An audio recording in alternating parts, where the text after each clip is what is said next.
জুলাই ভাস্কর্য নিয়ে অনেক সমালোচনা হচ্ছে, বিষয়ে কি পদক্ষেপ নেওয়া আপনি মনে করেন? জুলাই ভাস্কর্য যেগুলো মানুষের আকৃতি দিয়ে তৈরি, নিয়ে সর্বপ্রথম আওয়াজ মনে হয় আমরাই তুলেছিলাম এখানে। যেদিনের ঘটনা সেদিনই আমাদের এখানে আলোচনা হয়েছিল। তো যিনি প্রশ্ন করেছেন তিনি সম্ভবত উপস্থিত ছিলেন না। আমরা মৌলিকভাবে বলবো, অনেক হুজুররা বা হুজুরদের সংগঠনও দেখলাম দাবি জানাচ্ছে যে হেফাজতের যাদের ভাস্কর্য সেখানে রাখা হয়েছে, যেগুলোর চেহারা বোঝা যায়, আকৃতি বোঝা যায়, এগুলো সরিয়ে দেওয়া উচিত। আমি মনে করি হেফাজতের ভাস্কর্যের জন্য তো আলাদা মাসালা না, আর অন্য ভাস্কর্যের জন্য আলাদা মাসালা না, মাসালা তো সব একই। এখন যদি আমাদের কথা থেকে সরকার এরকম মেসেজ নেয় যে ভাস্কর্য সব আপন জায়গায় থাকুক, খালি হেফাজতের যে ভাস্কর্য আছে বা হুজুরদের যে ভাস্কর্য আছে আমরা এগুলো সরিয়ে দেই, তাহলে কি হবে জানেন? আমরা বৃহৎ একটা আন্দোলন থেকে হারিয়ে যাব। এমনি তো হুজুরদেরকে কেউ স্বীকৃতি দেয় না, তারা রক্ত দিলেও রক্তের কোনো মূল্যায়ন হয় না। এখন দিন শেষে যদি বলি খালি আমাদেরগুলো সরান বাকিগুলো থাকুক মাশাআল্লাহ, আমাদেরটা নাউজুবিল্লাহ বাকিগুলো সুবহানাল্লাহ, খালি যদি এটা বলি তাহলে দিন শেষে ইতিহাস থেকে আমরাই হারাবো। এজন্য আমি মনে করি সমাধান দুইটার যে কোনো একটা।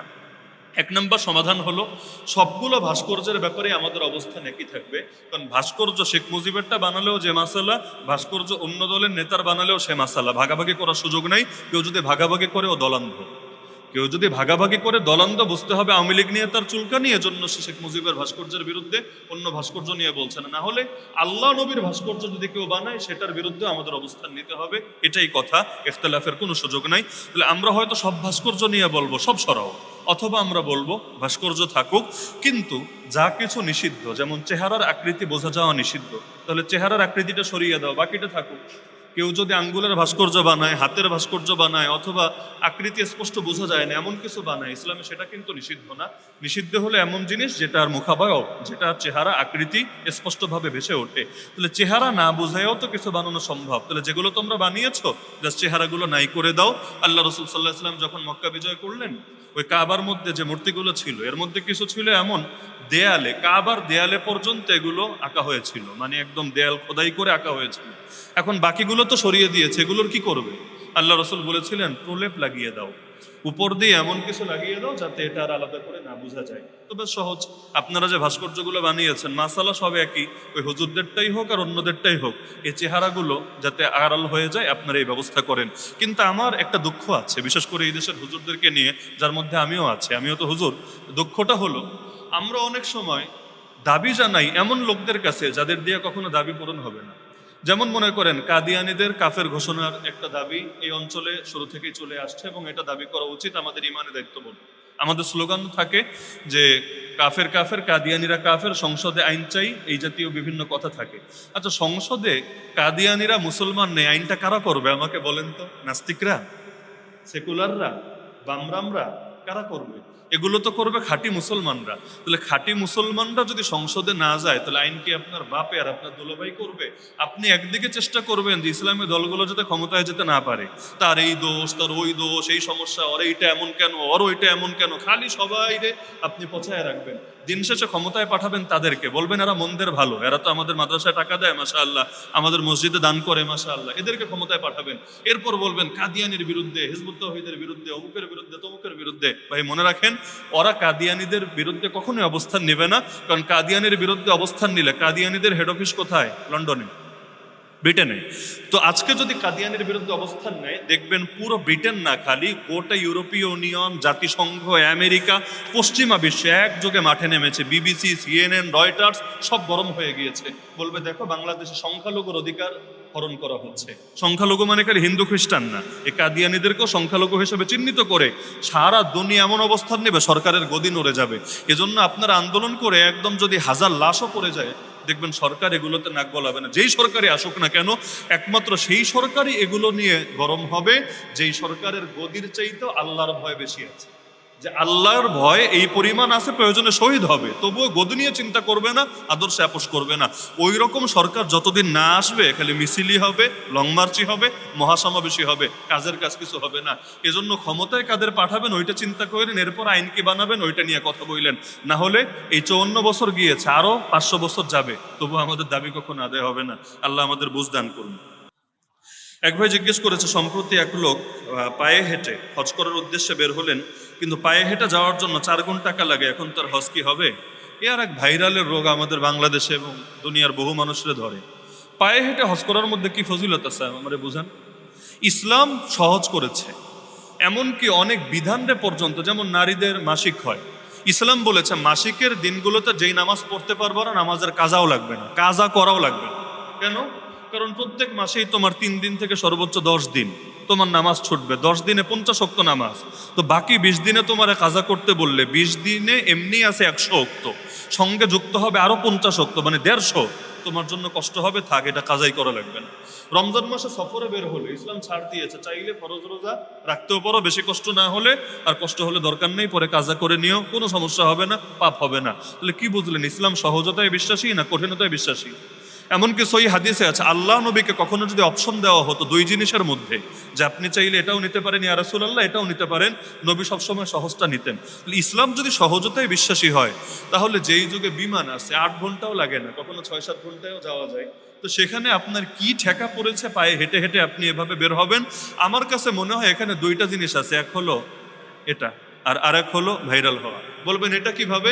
কারণ যেই পরিমাণ দান পায়, মাশাআল্লাহ, ভিক্ষুকও সারা জীবন ভিক্ষা করে এত টাকা পাবে না, এরা যেই পরিমাণ টাকা কামায়, এদের লাইন ঘাটও জানা থাকে, কোন দেশে গিয়ে কারে ক্লিক করতে হবে, কার কাছে গিয়ে কিভাবে নিজেকে প্রদর্শন করতে হবে। লাস্টে গিয়ে দেখা যায় হজও হয়, 2-1 কোটি টাকা ইনকামও হয়ে যায়, মানে তার মোটামুটি সারা জীবন চলার ব্যবস্থা হয়ে যায়। আর ভাইরাল তো হয়, সারা দুনিয়া সবাই চেনে, পরে আগে চিনতো কে, নামও জানতো না, এখন সবাই চেনে। এই জন্য কিছু মানুষের, এই জন্য এটার বিরুদ্ধে আমার দৃষ্টিতে কঠোর ব্যবস্থা নেওয়া দরকার। এ সম্প্রতি এক লোক মনে হয় বের হয়েছে, পরবর্তীতে কিছু টাকাওয়ালাদের দৃষ্টি আকর্ষণ হয়েছে, এখন তারা দায়িত্ব নিয়েছে, তোমারে আমরা টাকা দিয়ে হজে পাঠাবো, সেও মহাখুশি। এই রাস্তা যদি খোলা থাকে, আগামীতে সামাল দিতে পারবেন না, দেখবেন সবাই রাস্তায় বের হয়ে যাচ্ছে, আমরা পায়ে হেঁটে হজ করব। কারণ বিনা পুঁজিতে ব্যবসা অথবা বিনা পুঁজিতে যাওয়া, এটার মধ্যে কোনো বুজুর্গি নেই। ইসলাম কঠিনতায় বিশ্বাসী না, ইসলাম সহজতায় বিশ্বাসী। কেউ যদি মনে করে বিমানে গেলে সওয়াব কম হবে, পায়ে হেঁটে গেলে সওয়াব বেশি হবে, না, বরঞ্চ ইসলামরে কঠিন করার জন্য তোমাকে আর আদালতে উপস্থাপন করা হবে। এজন্য অযথা ইসলামকে কঠিন করতে যাবেন না, আল্লাহ যেটা সহজ করেছেন বেশ সহজ। আচ্ছা, এক ভাই জিজ্ঞেস করেছেন যে আমার একটি সেভিংস ব্যাংক অ্যাকাউন্ট আছে, গত 1 বছরে ব্যাংকে আমার অ্যাকাউন্টে মোট 1739 টাকা ইন্টারেস্ট অর্থাৎ সুদ জমা হয়েছে। একই সময়ে ব্যাংক বিভিন্ন সার্ভিস বা অন্যান্য চার্জ বাবদ আমার অ্যাকাউন্ট থেকে মোট 1346 টাকা কেটে নিয়েছে। এখন আমার প্রশ্ন হলো, শরীয়তের দৃষ্টিতে আমার কি ব্যাংক থেকে পাওয়া সম্পূর্ণ 1739 টাকা আলাদা করে বের করে দিতে হবে, নাকি যেহেতু ব্যাংক ইতিমধ্যে 1346 টাকা চার্জ হিসেবে কেটে নিয়েছে, তাই ইন্টারেস্টের 1739 টাকা থেকে 1346 টাকা বাদ দিয়ে অবশিষ্ট 393 টাকা আলাদা করে দিতে হবে? এক্ষেত্রে শরীয়ত সম্মত সঠিক পদ্ধতি কি, দয়া করে বিস্তারিত জানালে উপকৃত হবে। গুরুত্বপূর্ণ বিষয়, এই সন্দেহে অনেকেই ভোগে, করের ক্ষেত্রেও ভোগে। কর যখন দেয় অনেকে এটা জাকাত থেকে মাইনাস করে। একইভাবে ইন্টারেস্টের ক্ষেত্রে মনে রাখবেন, ইন্টারেস্টের চুক্তিটাও হারাম, ইন্টারেস্ট দেওয়া নেওয়া এটাও হারাম। ইন্টারেস্ট যতটুকু আপনার অ্যাকাউন্টে অ্যাড হয়েছে পুরোটাই সওয়াবের নিয়াত ছাড়া দায় মুক্তির নিয়াতে দান করে দিতে হবে। এবং মসজিদে না, বরঞ্চ জাকাতের যে খাতগুলো আছে, গরিব মিসকিন অসহায়, এদের মধ্যে দান করে দিতে হবে। চার্জ যেগুলো কাটে, এটা আপনি ব্যাংকের সঙ্গে আলাদা করে চুক্তিবদ্ধ, এই টাকা দিতে আপনি বাধ্য। যেমন আপনি এটিএম কার্ড ব্যবহার করেন, আপনাকে চার্জ তো দিতেই হবে। আরও বিভিন্ন আপনার SMS ফি, এই সেই হাবিজাবি আসে, চার্জ তো দিতেই হবে। এই চার্জ আপনি কোনোভাবেই সুদ থেকে কাটতে পারবেন না, এটা আপনার কাঁধে প্রাপ্য, আপনি এটা দিতে বাধ্য। যদি আপনি সুদ থেকে কাটেন, তাহলে এর অর্থ হবে যে আপনি সুদের ওই অংশ নিজে ভোগ করেছেন, নিজে খাওয়া যেই কথা, রিক্সা ভাড়া দেওয়া যেই কথা, আর সেটাকে চার্জ বাবদ বা অন্য কারো বেতন বাবদ দেওয়াও ঘুরে ফিরে সেই জেইলাও সেই কদু, একই কথা। সুতরাং এই 1346 টাকা, সামান্য টাকা, আপনি এটা চার্জ বাবদ কাটবেন না। যদি চার্জ বাবদ আপনি এটা দেন, তাহলে ইন্টারেস্ট এই পরিমাণ আপনি ভোগ করেছেন, এটাই সাব্যস্ত হবে। কিয়ামতের দিন 1 টাকাও যদি ইন্টারেস্ট আপনার আমলনামায় থাকে, জান্নাত কঠিন হতে পারে। সুতরাং এই সামান্য 1346 টাকার জন্য নিজের জান্নাতকে কঠিন করার কোনো দরকার নেই। অনেক কওমি মাদ্রাসায় দেখা যায় টুপি, পাঞ্জাবি ও চুল কাটা নিয়ে ছাত্রদেরকে কঠিন শাস্তি দেয়। তারা বলে 5 কল্লি টুপি এবং লম্বা জামা পরা সুন্নত, এই জন্য অন্যগুলো পড়তে দেয় না। কোন টুপি এবং কোন পাঞ্জাবি পরা সুন্নত, দয়া করে বলবেন। একটা জিনিস মাথায় রাখবেন, যে কোনো প্রতিষ্ঠানে ইউনিফর্ম কি হবে এটা তারা নির্ধারণ করার অধিকার রাখে। শরীয়তে নিষিদ্ধ কিছু রং ছাড়া যে কোনো রঙের জামা পরা যায়, কিন্তু আমি যদি আইন করি আমার প্রতিষ্ঠানে সবাই সাদা জামা পরবা, সাদা জামা সাদা প্যান্ট পরবে, এটা পড়তে ছাত্র আবার কেন? কারণ যখন ভর্তি হয়েছে একটা ফর্মে সাইন করে না, নিজেও করে, অভিভাবকও করে, সেখানে কিন্তু এই জাতীয় কথা থাকে যে প্রতিষ্ঠান তাকে যত বৈধ আদেশ দিবে মেনে নিতে বাধ্য। আপনি তো এই চুক্তি মেনে এই ওয়াদা করেই তো ভর্তি হয়েছেন, কেউ তো বাধ্য করে নাই ভর্তি হতে। আপনার যদি মনে হয় এই প্রতিষ্ঠানের ইউনিফর্ম ভালো না, তো আরেকটা জায়গায় ভর্তি হন, প্রতিষ্ঠানের তো অভাব নাই। কোনো প্রতিষ্ঠানে ভর্তি হওয়ার মানেই এটা যে আপনি লিগ্যাল যে কোনো বিষয়ে, বৈধ যে কোনো বিষয়ে তাদের সিদ্ধান্ত আপনি মেনে নিয়েছেন। তো কোনো প্রতিষ্ঠান যদি আইন বানায় যে পাঁচকুল্লি পড়তে হবে, যদি আমি নিজে পাঁচকুল্লি পড়ি না এবং পাঁচকুল্লি পড়লে বেশি ফজিলত, এটা কেউ মনে করলে আমি তারেও এই ক্ষেত্রে আমি দ্বিমত করব এবং কঠোরভাবে বোঝাবো। কারণ আল্লাহ নবী যেটা সীমাবদ্ধ করে নাই, তোমার সীমাবদ্ধ করার অধিকার দিয়েছে কে? কেউ যুক্তি দেয় পাঁচকুল্লি মানে ইসলামের 5 ভিত্তি, কালেমা, নামাজ, রোজা, হজ, যাকাত, এই 5 ভিত্তি, এজন্য পাঁচকুল্লি। তাহলে তাওহীদ মানে তো এক।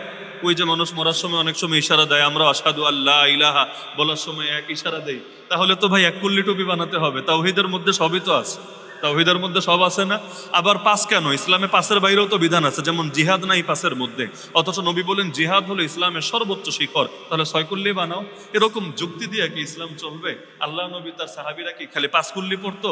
তো যার কারণে ইসলামে যেটা ব্যাপক সেটা ব্যাপকই থাকবে। কিন্তু প্রতিষ্ঠানের ইউনিফর্মের ক্ষেত্রে ব্যাপারটা আলাদা। কোনো প্রতিষ্ঠান চাইলে যা ইচ্ছে ইউনিফর্ম নির্ধারণ করতে পারে, এটা নিয়ে আলাদা আপনি তার বিরুদ্ধে ফতোয়ার কামান দাগানো এটা উচিত হবে না। আপনার ভালো না লাগলে আরেক প্রতিষ্ঠানে ভর্তি হন যেখানে পোশাকের ক্ষেত্রে উদারতা আছে। আমরা আমাদের চাচার কাছ থেকে জমি কিনেছিলাম 2010 সালে। আচ্ছা, তখন তারা আমাদেরকে জমির দলিল দেয় নাই, কিন্তু আমরা টাকা দিয়েছি। এখনো জমি নিয়ে ঝামেলা চলে, তারা এখন টাকা দিতে চায়। তারা কি এখন আমরা যে কয় টাকা দিয়েছি ওই টাকা দিবে নাকি তার থেকে বেশি দিবে? দয়া করে বলবেন, কারণ 2010 সালে টাকার দাম অনেক বেশি ছিল, এখন অনেক কম। এই কাগজের টাকা, ফিয়েট মানির এই একটা ঝামেলা।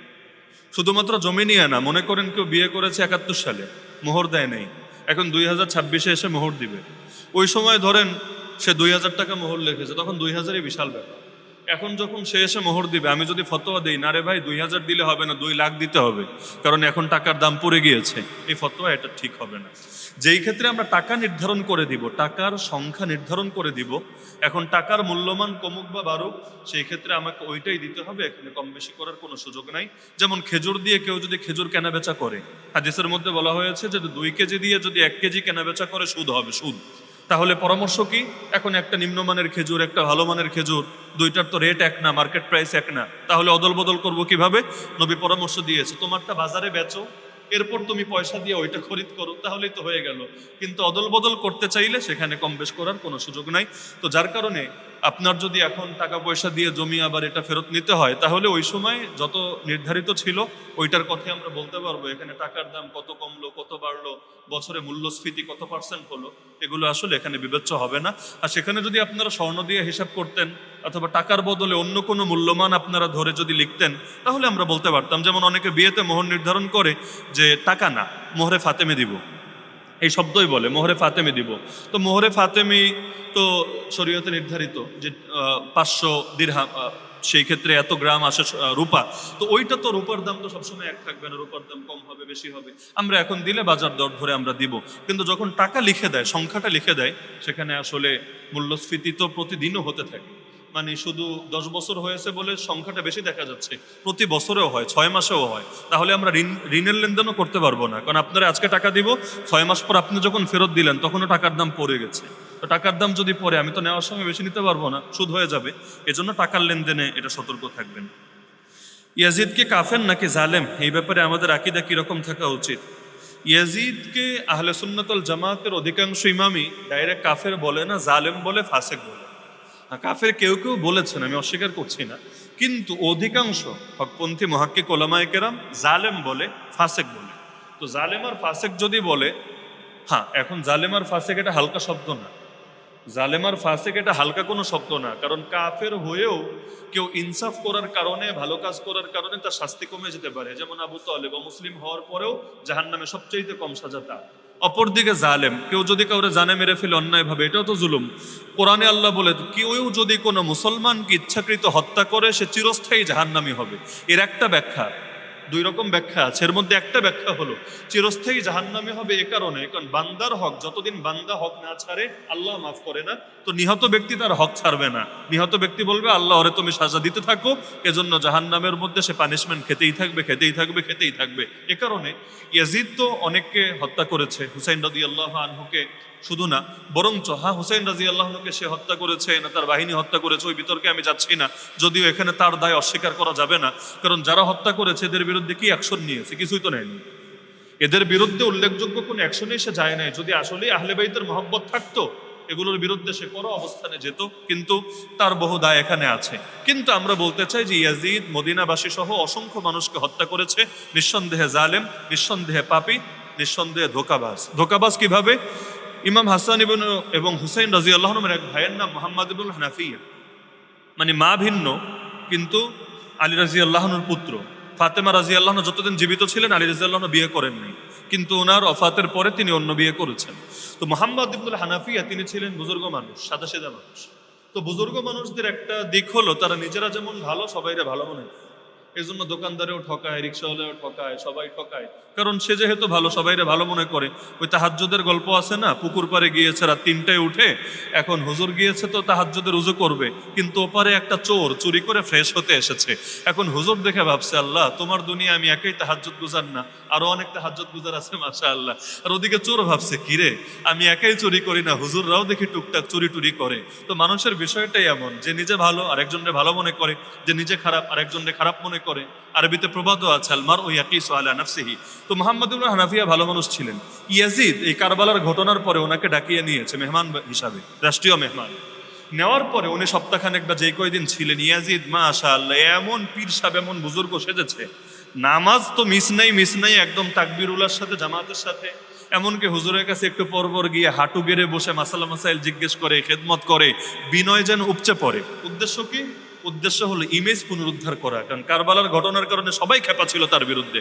তো মুহাম্মদ ইবনুল হানাফিয়া তিনি যেই কয়দিন ছিলেন দেখলেন না মাশাআল্লাহ ইয়াজিদ তো ভালো মানুষ, যাক একটা মিস্টেক মনে হয় হয়ে গেছে। তিনি মদিনায় এসে বললেন, আরে হুদাই তোমরা ইয়াজিদের বিরুদ্ধে খেপা এবং তার বিরুদ্ধে বিদ্রোহের চিন্তা ভাবনা করছে। ইয়াজিদ তো খারাপ না, আমি তো ইয়াজিদকে দেখেছি, হ্যাঁ একটা দুর্ঘটনা ঘটেছে। কিন্তু ওনার এই কথা শুনে মদিনাবাসী মত পাল্টায় নাই। কেন? কারণ তারা বুঝেছে যে উনি বুজুর্গ মানুষ, ওনার সরলতাকে কাজে লাগিয়ে ইয়াজিদ একটা ধোঁকাবাজি করেছে। এই ধোঁকাবাজি শাসকরা এই যুগেও করে। মসজিদে আসলে এক রূপ, আবার পতিতালয়ে গেলে আরেক রূপ। মাদ্রাসায় আসলে এক রূপ, আর নাস্তিকদের সঙ্গে টেবিলে বসলে, রয়ের সঙ্গে মিটিংয়ে বসলে, অথবা অন্য দেশের সাম্রাজ্যবাদীদের সঙ্গে কোনো বৈঠক করলে সেখানে আরেক রূপ। এক জায়গায় গেলে এক রূপ, আরেক জায়গায় গেলে আরেক রূপ। এইরকম সরলতাকে কেন্দ্র করে বিভিন্ন ধোঁকাবাজি করে না, ইয়াজিদ এটাও করতো। ইয়াজিদ জালেম ছিল সন্দেহ নাই, ফাসেক ছিল সন্দেহ নাই, তবে তার কাফেরের বিষয়টা অধিকাংশ ইমামরা যেহেতু বলে না, আমাদের এটা বলার দরকার নেই। আমরা তার বিষয়ে আল্লাহর হাওলা করে দিলাম। আমার আল্লাহ ওর যেটা উপযুক্ত সেই বিচার আল্লাহ ওকে করুক। আমিন।